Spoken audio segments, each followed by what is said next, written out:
Hi all, welcome back to my channel. ನಾನಿವತ್ತು ನಿಮ್ಮೆಲ್ಲರ ಜೊತೆ ಈಸಿ, ಟೇಸ್ಟಿ ಆ್ಯಂಡ್ ಹೆಲ್ದಿಯಾಗಿರೋ ಮಿಕ್ಸ್ ವೆಜಿಟೇಬಲ್ ರೊಟ್ಟಿ ಜೊತೆಗೆ ಮೂಲಂಗಿ ಚಟ್ನಿ ರೆಸಿಪಿನ ನಿಮ್ಮ ಜೊತೆ ಶೇರ್ ಮಾಡ್ಕೊತಾ ಇದ್ದೀನಿ. ಮೊದಲು ಒಂದು 3 ಕಪ್ಪಷ್ಟು ರಾಗಿ ಹಿಟ್ಟಿಗೆ 1 ಕಪ್ಪಷ್ಟು ಅಕ್ಕಿ ಹಿಟ್ಟು, ಕಡಲೆಬೇಳೆ, ಜೀರಿಗೆ, ಉಪ್ಪು ಮತ್ತು ಸ್ವಲ್ಪ ಎಳ್ಳು ಇದಿಷ್ಟನ್ನು ಹಾಕ್ಕೊಂಡು ಹಾಗೆ ಡ್ರೈ ಮಿಕ್ಸ್ ಮಾಡ್ಕೋಬೇಕು. ಆಮೇಲೆ ಇದ್ರ ಜೊತೆ ನಿಮ್ಮ ಇಷ್ಟದ ಯಾವುದೇ ತರಕಾರಿನೋ ತುರಿದ್ಬಿಟ್ಟು ಹಾಕೋಬೋದು. ನಾನಿವತ್ತು ನುಗ್ಗೆ ಸೊಪ್ಪು, ಕೊತ್ತಂಬರಿ, ಹಸಿಮೆಣಸಿನ್ಕಾಯಿ, ಕರ್ಬೇವಿನ ಸೊಪ್ಪು, ಕ್ಯಾರೆಟ್, ಮೂಲಂಗಿ, ಬೀಟ್ರೋಟ್ ಮತ್ತು ಸ್ವಲ್ಪ ನೀರುಳ್ಳಿ ಇಷ್ಟನ್ನು ಹಾಕ್ಕೊಂಡು ಕ್ಲೀನಾಗಿ ಮಿಕ್ಸ್ ಮಾಡ್ಕೊತಾ ಇದ್ದೀನಿ. ಈ ಎಲ್ಲ ತರಕಾರಿಗಳ ಜೊತೆ ಸಿಹಿ ಕುಂಬಳಕಾಯಿ ಹಾಕ್ಕೊಂಡ್ರೆ ಇನ್ನೂ ರುಚಿಯಾಗಿರುತ್ತೆ. ಮೊದಲು ಎಲ್ಲದನ್ನು ಕ್ಲೀನಾಗಿ ಡ್ರೈ ಮಿಕ್ಸ್ ಮಾಡ್ಕೋಬೇಕು, ಯಾಕಂದರೆ ತರಕಾರಿಯಲ್ಲಿರೋ ನೀರಿನ ಅಂಶ ಎಲ್ಲ ಹಿಟ್ಟು ಜೊತೆ ಚೆನ್ನಾಗಿ ಹೊಂದ್ಕೊಳುತ್ತೆ. ಈ ರೊಟ್ಟಿ ತುಂಬಾ ಹೆಲ್ದಿಯಾಗಿರೋದ್ರಿಂದ ಡಯಟ್ ಕಾನ್ಷಿಯಸ್ ಇರೋರು ಕೂಡ ತಿನ್ಬೋದು.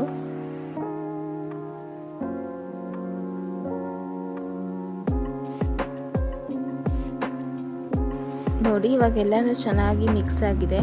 ಈಗ ನಾನು ಇದಕ್ಕೆ ಸ್ವಲ್ಪನೇ ನೀರನ್ನ ಆ್ಯಡ್ ಮಾಡಿಕೊಂಡು ರೊಟ್ಟಿ ತಟ್ಟಲಿಕ್ಕೆ ಯಾವ ಕನ್ಸಿಸ್ಟೆನ್ಸಿ ಬೇಕೋ ಆ ಕನ್ಸಿಸ್ಟೆನ್ಸಿಲಿ ಕಲಸಿಟ್ಕೋಬೇಕಾಗುತ್ತೆ.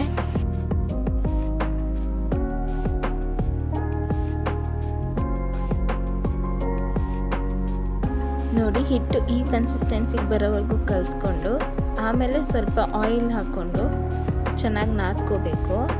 ಆಮೇಲೆ ಒಂದು ತಟ್ಟೆ ಕ್ಲೋಸ್ ಮಾಡಿ ಒಂದು 10 ಮಿನಿಟ್ಸ್ ನೆನೆಲಿಕ್ಕಿಟ್ರೆ ರೊಟ್ಟಿ ತಟ್ಟಲಿಕ್ಕೆ ರೆಡಿ ಆಗುತ್ತೆ.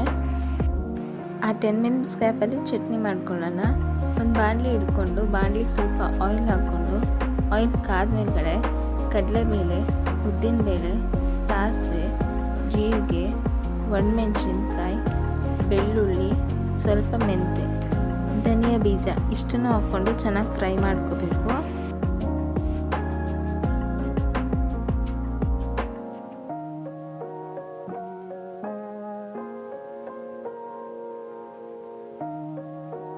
ನಾನು ಚೆನ್ನಾಗಿ ಫ್ರೈ ಆಗ್ತಾ ಇರುವಾಗ ನೀರುಳ್ಳಿನ ಆ್ಯಡ್ ಮಾಡ್ಕೊಂಡು ಅದನ್ನು ಜೊತೆಲಿ ಫ್ರೈ ಮಾಡ್ಕೋಬೇಕು.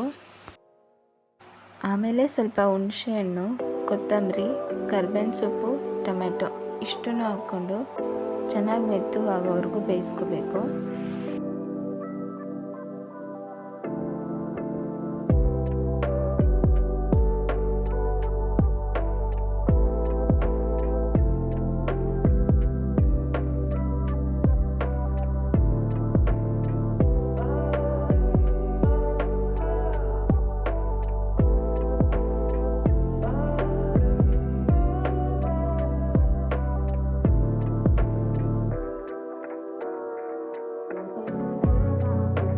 ಎಲ್ಲನೂ ಚೆನ್ನಾಗಿ ಸಾಫ್ಟಾಗಿ ಕುಕ್ ಆದಮೇಲೆ ಸಣ್ಣದಾಗಿ ಹೆಚ್ಚಿಟ್ಕೊಂಡಿರೋ ಮೂಲಂಗಿನ ಆ್ಯಡ್ ಮಾಡ್ಕೋಬೇಕು.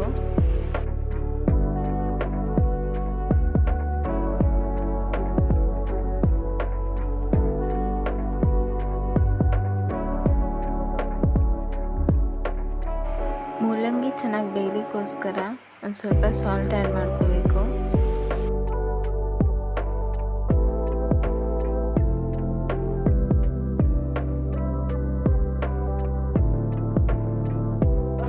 ಎಲ್ಲನೂ ಚೆನ್ನಾಗಿ ಮಿಕ್ಸ್ ಮಾಡಿಕೊಂಡು ಲೋ ಫ್ಲೇಮಲ್ಲಿ ಲಿಡ್ ಕ್ಲೋಸ್ ಮಾಡಿಕೊಂಡು ಒಂದು 5 to 10 ಮಿನಿಟ್ಸ್ ಕುಕ್ ಮಾಡ್ಕೋಬೇಕು.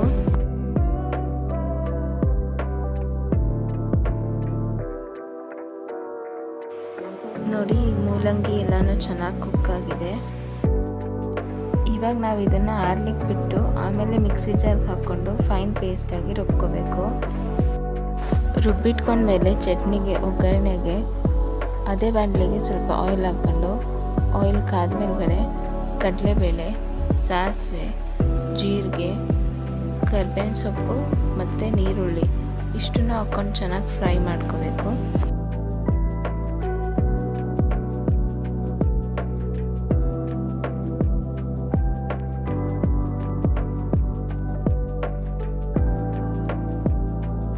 ಎಲ್ಲನೂ ಚೆನ್ನಾಗಿ ಫ್ರೈ ಆದಮೇಲೆ ರುಬ್ಬಿಟ್ಕೊಂಡಿರೋ ಚಟ್ನಿನ ಆ್ಯಡ್ ಮಾಡಿಕೊಂಡು ಮಿಕ್ಸ್ ಮಾಡಿಕೊಂಡ್ರೆ ಮೂಲಂಗಿ ಚಟ್ನಿ ರೆಡಿ ಟು ಸರ್ವ್.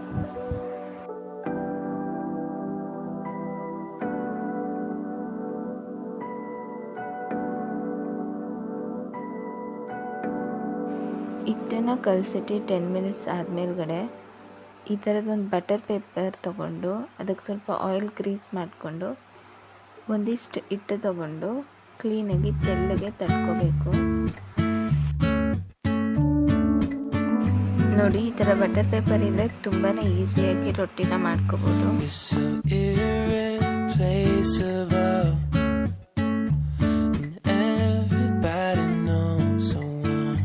ನಾನಿವಾಗ ರೊಟ್ಟಿನ ತೆಳ್ಳಗೆ ತಟ್ಕೊಂಡಿದ್ದೀನಿ. ಈ ಕಡೆ ಹಂಚು ಕಾಯ್ಲಿಕ್ಕಿಟ್ಟು ಹಂಚಿಗೆ ಸ್ವಲ್ಪ ಆಯಿಲ್ ಹಾಕೋಬೇಕು. ಆಯಿಲ್ ಹಾಕೊಂಡು ತಟ್ಟಿಟ್ಕೊಂಡಿರೋ ರೊಟ್ಟಿನ ಹಂಚ ಮೇಲೆ ಬಟರ್ ಪೇಪರ್ ಸಮೇತ ಹಾಕೋಬೇಕು. ಈ ಥರ ಮಾಡ್ಕೊಳ್ಳೋದ್ರಿಂದ ರೊಟ್ಟಿ ತುಂಬಾ ಈಸಿಯಾಗಿ ಕಿತ್ತೋಗೋದಿಲ್ಲ. ಆಮೇಲೆ 2 ಸೈಡು ಆಯಿಲ್ ಹಾಕೊಂಡು ಚಟ್ನಿ, ಈ ರೊಟ್ಟಿ ಮತ್ತು ಚಟ್ನಿ ಕಾಂಬಿನೇಷನ್ ತುಂಬಾ ಚೆನ್ನಾಗಿರುತ್ತೆ. Thank you for watching.